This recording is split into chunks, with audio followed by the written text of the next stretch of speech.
Good morning from Cebu, Philippines. This week, I'm in a tropical area doing lighting for Life Dance. It's a music festival where I am going to be designing and programming and playing back the lighting. This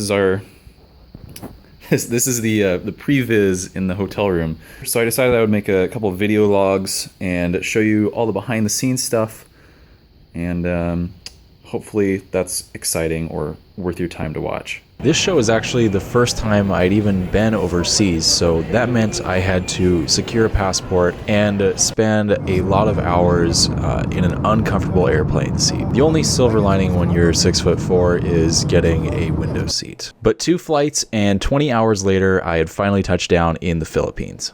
I'm actually kind of bummed that I didn't get to see a whole lot of the things that I would have wanted to see just because of the hectic event schedule that I was dealing with. But at the very least, I kind of had somewhat of a drive-by tour of the island. I had greatly underestimated the poverty, the traffic, and the temperature. The tropics definitely weren't built for someone who wears all black. It's actually pretty funny. The whole reason I got booked on this gig is because the promoter saw one of the videos of my lighting on YouTube.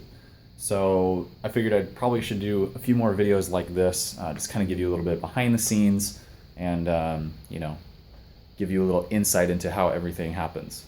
Also, before I forget, I've wanted to ask someone about this for a while now, but does anybody know why they have this little drinking fountain here? Because it tasted kind of funny, so I don't know if that's normal or not. But if any of you guys know who are watching this video, let me know in the comments.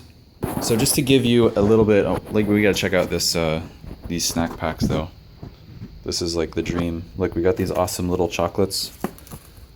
Really awesome. Vince is the guy who brought me out here. He also owns a couple of these chocolate places on the island. So he brought me these and some fancy little chocolates. So thank you, Vince. But then over here, these are the real toys, right? So this is just a previs suite, and I hijacked the monitor or the TV in the hotel room so that I could do all my programming here, and then when we go to set up the show tomorrow, it's Wednesday today, the show's on Friday. I'm doing all the previs today here, and hopefully by tomorrow we'll have enough put together so where I can actually go out and start programming on the actual rig. This is my Lenovo Y70 Touch, so I can make fixture selections and change their color. All sorts of fun stuff like that. And then over here I have my new Surface Pro 4, which is linked together via Ethernet cable. So these are running in a session together as well as MA3D on the TV.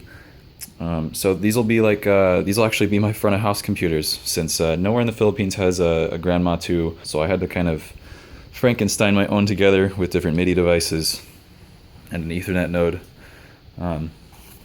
This is the new, well, I guess it's not really that new, Elation eNode Pro 8, or 8 Pro, whatever you want to call it. It's a 8-port ArtNet box, so I can have 8 universes out of here. Only going to be using, I think we can get away with 6 universes on this show. And of course my 5-to-3 adapters. So yeah, they have a MA command wing that I'm going to be using to unlock all the parameters, and then since the MA command wing only has 3 outputs that you can use, 3 5-pin XLRs, and we have quite a few universes that we're going to be running here. So this is all the paperwork. This is like the non-fun side of things, but this is what makes everything happen. So you have to have the right paperwork, and everything has to mathematically make sense. So yeah, that's what I'm going to be doing today, and I'm actually going to head down and see what they have available for breakfast. Tag along, we'll go see what's up. The place I was staying at had this really, really elaborate buffet style breakfast every morning. They had all sorts of exotic food and really wonderful things, and a Ferris wheel with cupcakes on it and endless fruit platters, and of course I end up getting the waffles. As it sits right now, I'm just kind of working on this stuff. So I'll flip the camera around here and show you a little bit about what's going on. So people seem to be really interested in I guess, the way I program stuff. So I wanted to kind of take a second to show you all of that. So this is a layout view of basically what the stage looks like from the front. And this allows me basically to grab a selection of fixtures with my finger, and then I can either do a position, a color, or whatever applied to that selection. The big advantage with layout view is I can do like multiple selections. So if I first select those lights, then these lights, they will all react as if they were one selection, right? So they're bouncing back and forth into that corner. We can see up there. So I can go ahead and continue making these selections, applying these effects across the whole stage. So you can actually see it's following along the line that I drew with the effects, or with the layout view. So I have already gone through and done about 15 of these dimmer chases on my executor here. So I can just run through, and you can see here's my whole list. And you just go all the way through this list. And you can see how they react on the stage. Going through our different options here. And these are all things that would happen as I press go on the executor. So you can see I just have my different chases for my intensities. And of course you can change the speed of these things, which I think it's actually going a little fast. So yeah, there we go. We can see a little better what's going on. All sorts of fun stuff. And that really helps with the layout view to just be able to make cool selections and do all sorts of chases like this that normally would be very, very difficult to do. So I guess we're gonna go check out front of house. The stage is looking pretty good, actually. There's some really sketchy shit, I'm not gonna lie, but for the most part, it's pretty well put together. Fingers crossed, nothing collapses. I'll throw some pictures up on the screen of some of the sketchy shit that I saw. But headed out to front of house right now, just to kind of scope the situation. The only thing that could possibly go wrong right now is if there is no MA command wing, and I have to find a way to unlock parameters. Speaking of command wings, I just saw this case here, and I'm just gonna guess. I have a feeling this is the command wing. Hey! I'm so happy to see that. That was like kind of stressful for a minute there. The key, this is the key to success right here. The actual key to success.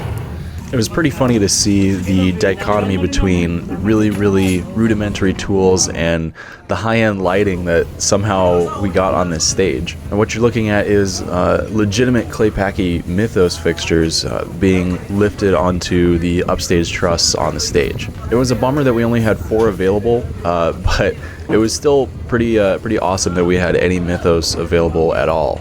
Also, a little surprise to me is that we had Claypaky Stormy CCs. It's the color-changing version of their new LED strobe. So I got to play around with those. That was pretty fun.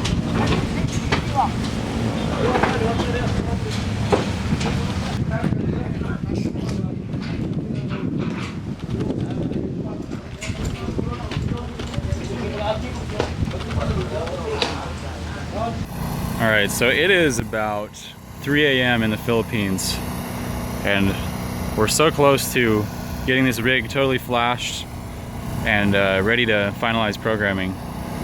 And you can see the rain. I've got a highlight on a couple of these so they can troubleshoot those 2 in the middle that aren't on.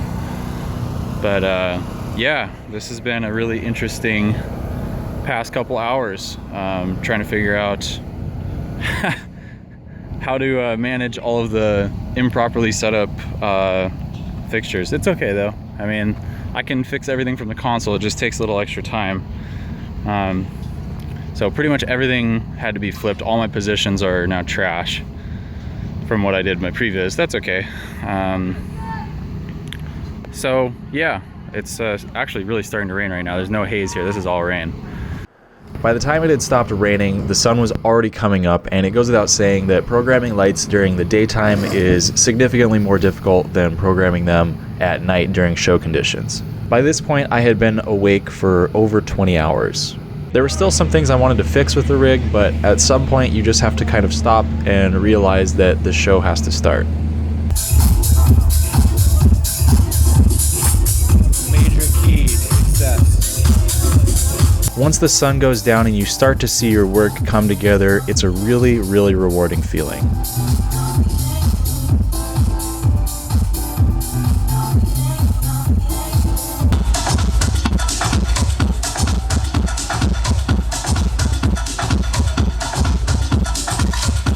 Hands down, the worst part about working the show was the different types of Sharpie knockoffs that I had to deal with. And this part of the video shows exactly what I'm talking about. So you can see I'm trying to smoothly fade in and out of this song, and half of the fixtures don't have any dimmer curve whatsoever. So they're either on or off. The shutter is either open or closed. There's no dimming involved whatsoever. So it looks really, really bad.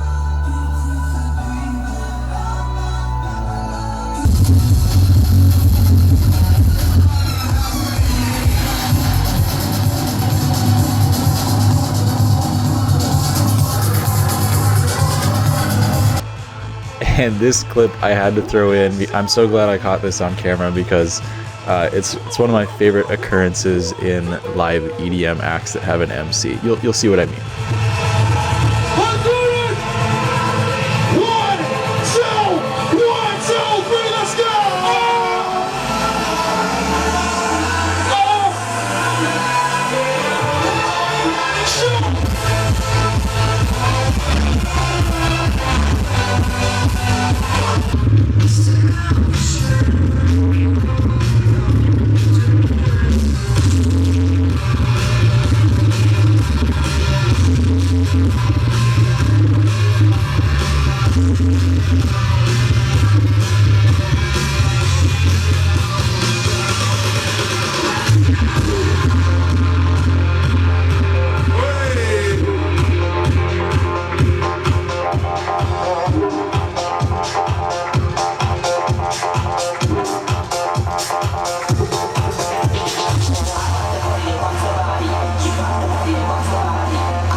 And as you can see here, sometimes your front of house crew gets a little bit sleepy after listening to nothing but bangers for 12 hours straight.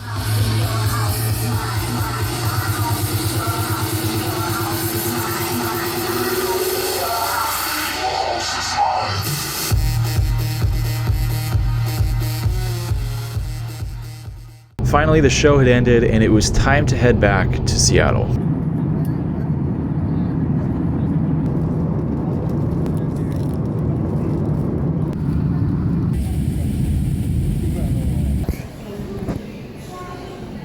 Finally, after a series of misbooked flights, I had arrived back in Seattle with just about an hour to spare before heading up to Capitol Hill to do lighting for Q Nightclub's weekly Madness.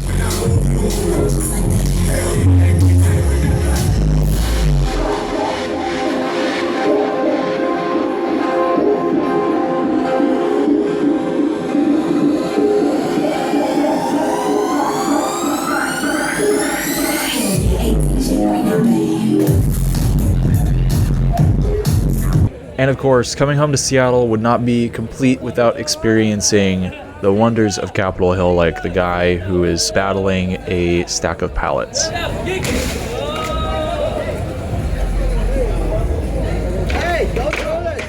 Thanks so much for watching this video. If you enjoyed it, remember to hit the like button and subscribe for more future content, because the next video I'm going to be uploading is my trip to New York City, where we programmed 2 different clubs in the space of about 3 days. And let me know what you think of the new video log series, if it's too long, too short, how much more detail you want me to go into on things, down in the comments below. I do read all of my comments and I try to respond as much as possible when people have questions. So once again, thank you so much for watching, and I will catch you in the next video.